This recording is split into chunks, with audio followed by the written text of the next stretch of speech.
we know very little about this season. Just when we think things begin to make sense, two market underdogs beat their more fancied opponents and it's all a nonsense again. Round 5 has given us a little bit of everything through 7 games. 3 close ones plus a draw, frenetic finishes, bags of goals, a monster individual game or two. And if you squint hard enough, most every team that's played has got a little bit out of the weekend. West Coast won at the MCG. Carlton put in a more stout display, sans their top-end talent to boot. St Kilda played the Giants to a draw. The Giants got a wake-up call. Fremantle scored 100 points again. North got a win against a team not expected to finish in the bottom 2. Hawthorn showed a capacity to take control of a game. Amongst it, we've had 2 statement wins. There's no real definition of a statement win, but you know one when you see it. We're talking about Adelaide and Geelong, 2 of last year's preliminary finalists who have had sputtering starts to the 2018 season. Neither was given much of a chance to beat their opponents interstate, with weakened teams and challenges to the way they had been plying their trade.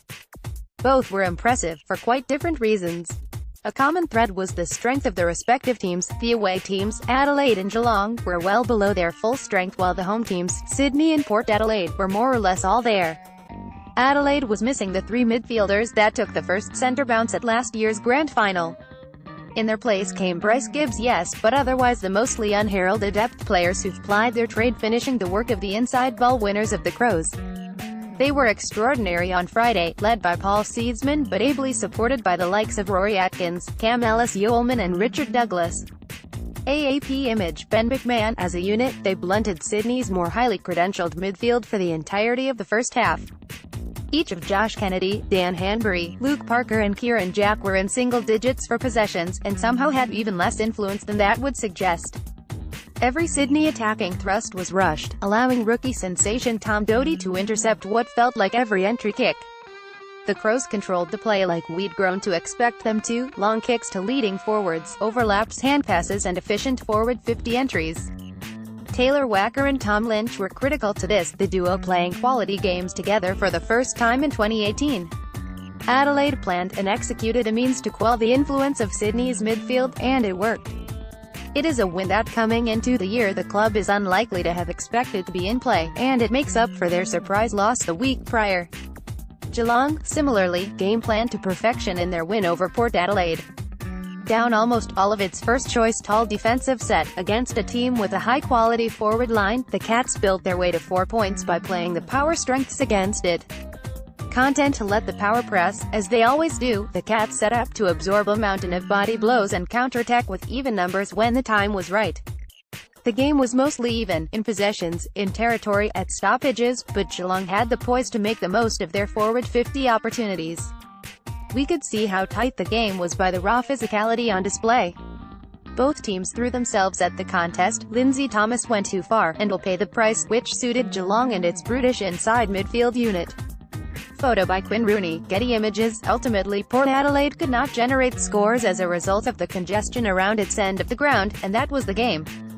It presents an interesting wrinkle for the Power, and their future opposition, who've often tried to stretch the ground as a means of countering that aggressive press. Both Adelaide and Geelong have designs on top 4 positions, and well may they, given the state of their respective lists. The first month of football will have given both teams doubts. But after this weekend, those doubts will have diminished even a little. We are left with 2 games to finish the round. Both afford the same opportunity for statements to be made. Richmond can take the mantle of premiership favourites with a solid win over the Demons. No team has fully shown itself to be a head above the pack in 2018. Until this weekend I would have said the Giants, the Swans and the Tigers were the most likely types. Now it is Richmond. Melbourne has copped an extraordinary, and unfair, barrage of criticism founded on one poor game. Critics are baying. A win would shut them up quick smart. A loss may do the same if it is made of the right stuff, the stuff we know the D's are capable of. Collingwood can end the round inside the top 8 with a victory, consolidating the sentiment which began to turn with their close loss to the Giants. The Pies have cottoned onto a game style which suits their playing stocks, their own version of small ball with a deep midfield. Essendon, well, they too can jump into the 8 with a reasonably sized win. However, we will still be unsure as to where they fit in the 2018 hierarchy. Depending on the results, we could end up in what appears to be an unprecedented situation. Up to 12 teams will have 3 wins through 5 games, stretching from 2nd to 12th. The even season grows more even, but